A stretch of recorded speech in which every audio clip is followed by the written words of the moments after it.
दुष्काळ संदर्भातील विहीर पाणी तपासणीबाबत बोलताना आमदार गोरे यांची जीभ घसरली। या विधानाबाबत आमदार गोरे जिल्हाधिकाऱ्यांची माफी मागणार का याकडे सर्वांचे लक्ष लागले आहे। पण राजकारण कुठं करावं याला किमान मर्यादा ठेवल्या पाहिजेत अशा पद्धतीची भूमिका या ठिकाणी माझी आहे। तेव्हा पाण्याचा विषय पाण्यापुरता आपण मर्यादित ठेवू। तेव्हा पाणी या ठिकाणी आलं पाहिजे। डॉक्टर साहेब आता तुम्ही सांगितलं मगाशी आता या 32 गावाचा विषय आम्ही जुलै महिन्यामध्ये शब्द आहे माझा निवडणुकीलाच उभं राहणार नाही। डॉक्टर साहेब जर हिंगणीत पाणी सुटलं नाही तर निवडणुकीला उभं राहणार। पण हिंगणीला सोडत असताना पांगरीला सोडणार आहे, वडगावला बी सोडणार आहे, पळशीला बी सोडणार आहे, शिवरीला बी पुन्हा म्हणतात हिंगणीत MIDC म्हणून तिकडे चालले। सगळ्या गावाला पाणी सोडल्याशिवाय निवडणूक लढणार नाही हा पहिला शब्द आहे। आणि दुसरा शब्द आहे की तुमच्या 44 गावाचं भूमिपूजन केल्याशिवाय निवडणूक लढणार नाही, काम चालू केल्याशिवाय लढणार नाही। त्यामुळं या तालुक्यातल्या जेवढ्या गावांना आता पाणी मिळते अनेक लोक म्हणली डॉक्टर साहेब दुष्काळ का जाहीर झाला नाही। डॉक्टर साहेब ज्या ज्या विहिरी पाण्याची पातळी तपासायला त्यांनी निवडलेल्या होत्या 13 विहिरी 13च्या 13 उरमोलीच्या लाभ क्षेत्रातल्या।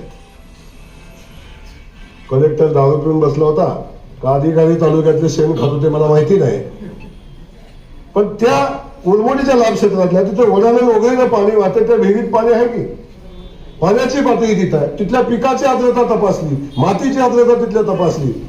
अरे मातीची आर्द्रता तपासायची असेल तर नदीच्या उत्तर भागात जाऊन तपासायला पाहिजे होती। पाण्यात पिकाच्या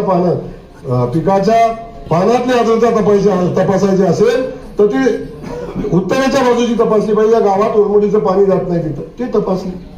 त्याचा परिणाम आपल्यावर असा झाला की आपला तालुका दुष्काळापासून वंचित राहिला। पण आम्ही थांबलो नाही, या सगळ्या तालुक्याचा नव्यानं दुष्काळामध्ये समावेश करून घेतला आणि दुष्काळाचे सगळे फायदे आम्ही या भागाला तालुक्याला दिले।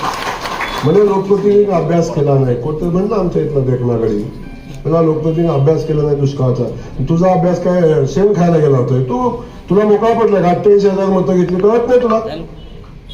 त्या लोकांच्यासाठी कलेक्टर आहे म्हणून बुद्धी पाजरावी, विहिरी बदलाव्यात, पाणी इथलं परिस्थिती बदलावी हे काही कळत नाही।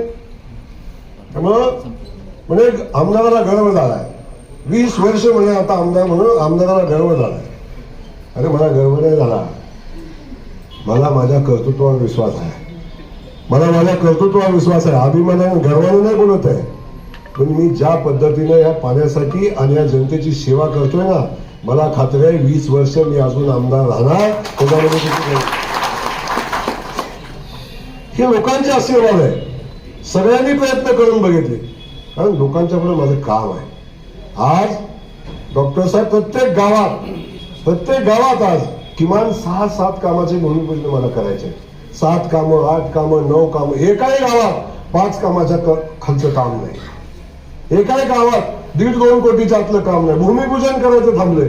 2.5 वर्षात मी किती कामं आणू शकतो 1 वर्षाचा विषय काढला तर कामाचा हिशोब मी दिला, आता मला हिशोब करायचा आहे।